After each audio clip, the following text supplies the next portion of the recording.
Hi everyone, this is Shauna, and last week I made the offer for 30 minutes of free spiritual direction and realized that all of you may not know what spiritual direction is, so this is a video explaining it. Spiritual direction is simply walking with someone on their spiritual journey with God.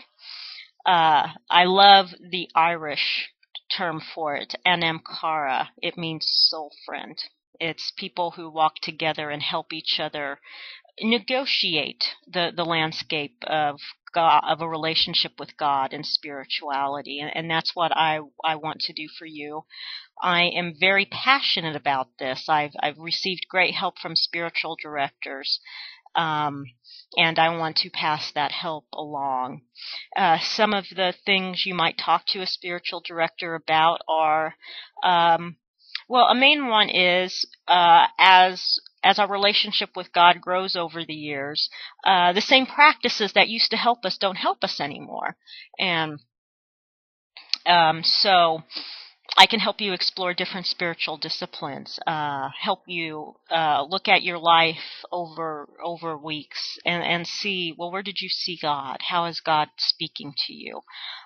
Did this practice work? How did this discipline make you more aware of God? And the goal of it is always to be more aware of God in your day-to-day life. Another thing, a big help my spiritual directors have given me is help with my guilt.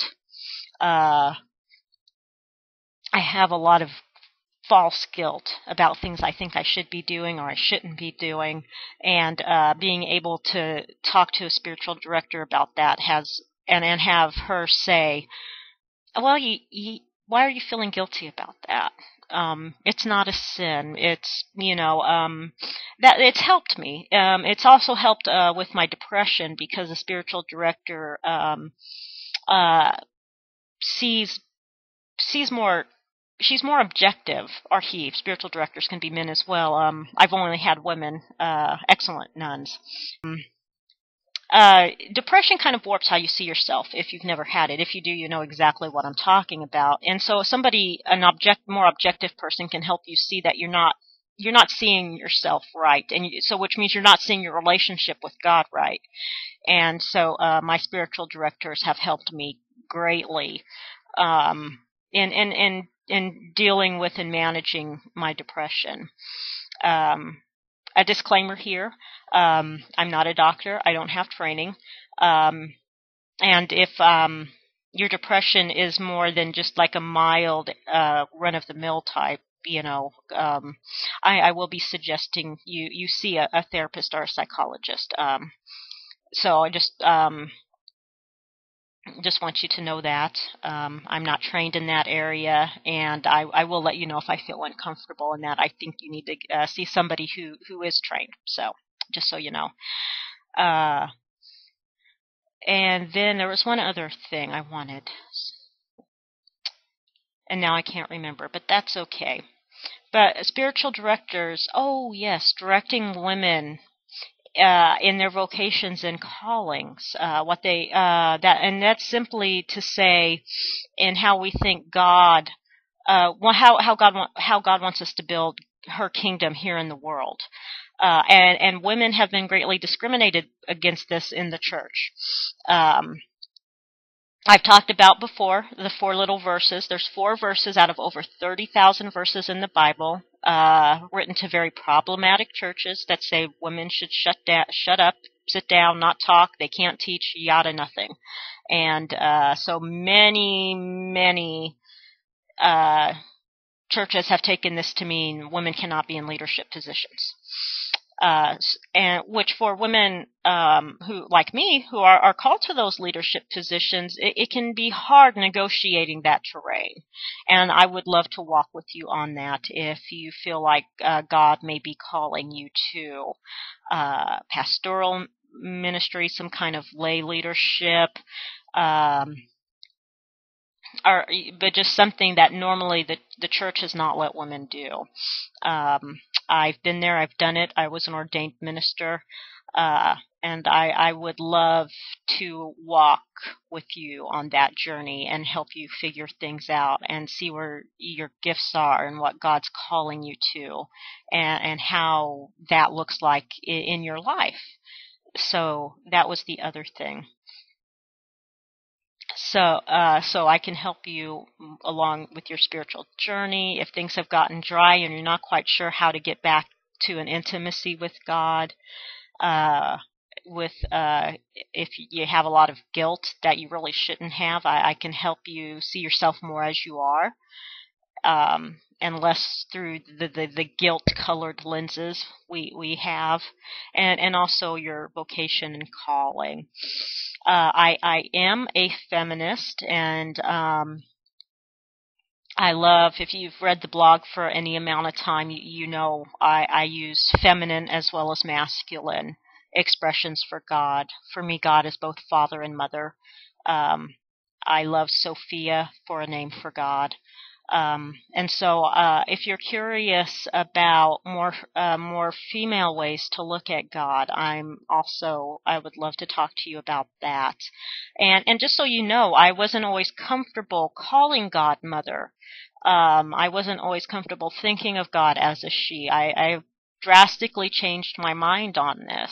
So, if you're kind of in, I know they're hard waters to be in. But if you are in those waters and want someone to talk to, I'd be more than happy to talk to you. And related to that is, what does it mean to be a woman made in the image of God? I mean, if we are made in the image of God, then what does that mean God looks like? What does that mean for our relationship with God? And I would love to explore that with you if that is one of your questions as well. So that briefly is what spiritual direction is about. It's basically me coming and walking by your side through part of your spiritual journey. And I would love to do that. I will get a scheduler up on the blog so you can schedule appointments in the next couple of days. Until then, if you're interested in an appointment, please email me. There's a little contact tab right above my head that you can press on for my email, and we will set a date. And also, because March is the month of my birthday and St. Patrick's Day and National Women's History Month, we're partying at the blog. There are giveaways. The first giveaway is still live. I'm focusing on women since it's National Women's History Month, and the first woman is Jan Richardson, who is a wonderful writer and artist, and her website is thepaintedprayerbook.com. I'll have a link below. You can click on it. And Jan writes reflections on the weekly readings from the lectionary. For those of you not from liturgical churches, the lectionary is a 3-year cycle that goes through the entire Bible, Sunday to Sunday to Sunday. There's a reading in the Old Testament, there's an epistle reading, and there's a gospel reading. And Jan writes these wonderful reflections on these passages and includes a piece of her artwork. Just go read and look. They're wonderful. If you want to see the Bible in a different way and see visually what some of these stories look like, Jan is your person. And so the first giveaway is her Lenten book. It's a booklet that she has made. She writes them, prints them out, puts them together, makes the paper, and they're just gorgeous. It's called The Garden of Hollows. Here is the book. Can you see it? Yeah. The Garden of Hollows.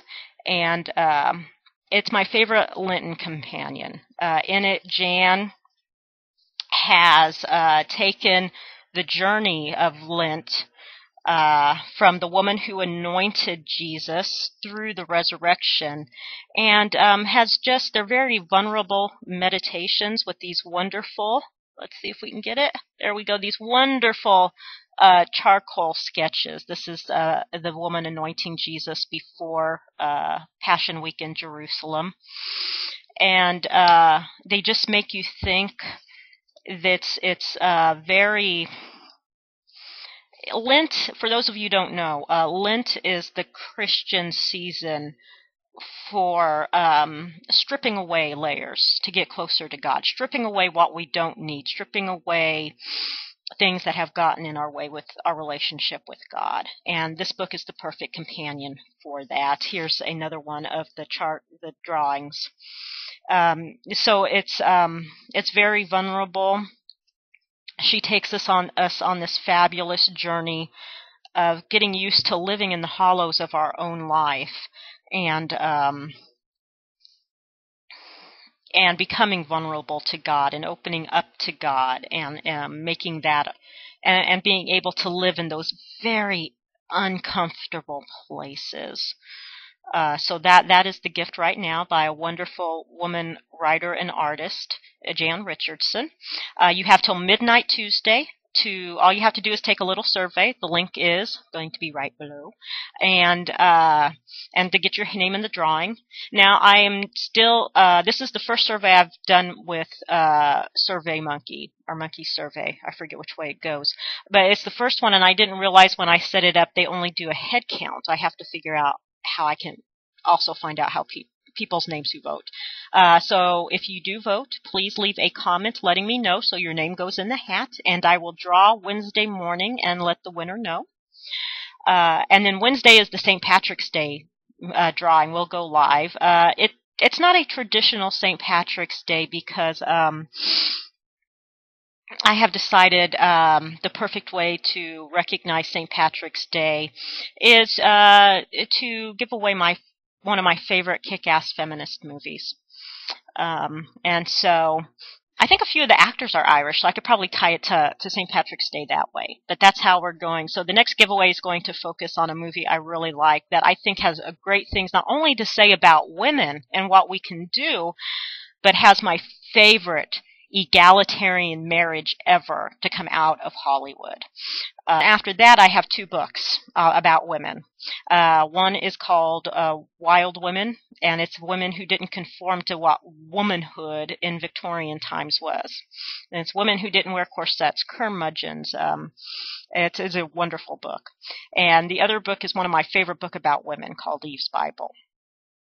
And so that's the focus of the giveaways this month are wonderful women because it's National Women's History Month. So we're focusing on women writers and authors, women in movies, and women in books. I hope you like it as much as I do. To keep up with what's going on the blog, just if you go over to the right, there is a place to sign up to receive my blog post right in your mailbox, and also RSS feed so you can subscribe with your favorite feed reader. So feel free to do either way. Easy way to keep up with what's going to be going on here, and all of this giveaways and celebration of women are culminating in my first ebook, which will go live April 1st. It's the first in a series I'm doing called What You Didn't Learn in Sunday School. And the first one is called Women Who Didn't Shut Up and Sit Down. And there again, going back to these 4 little verses in the Bible that were written to problem churches about problem women. And don't describe most of the women in the Bible, the ones that say that women should be quiet and shouldn't talk in church and shouldn't have authority over men. I show you 13 women in the Bible who basically don't live up to that. We'll be looking at women who are both religious and secular leaders, women who didn't submit to their husbands, women who didn't shut up, stood up for their rights and other people's rights. Of this wonderful talk about women, the giveaways, all of that will lead up to the release of my first ebook on April 1st. So please come and enjoy. Leave comments. Let me know what you want to see on the blog. Let me know if you want to set up a spiritual direction session. And email me. I'd love to hear what you're thinking. But feel free to contact me and to take advantage of all the giveaways and things we're doing this month. I hope you have a good week, and I will talk to you later. Bye.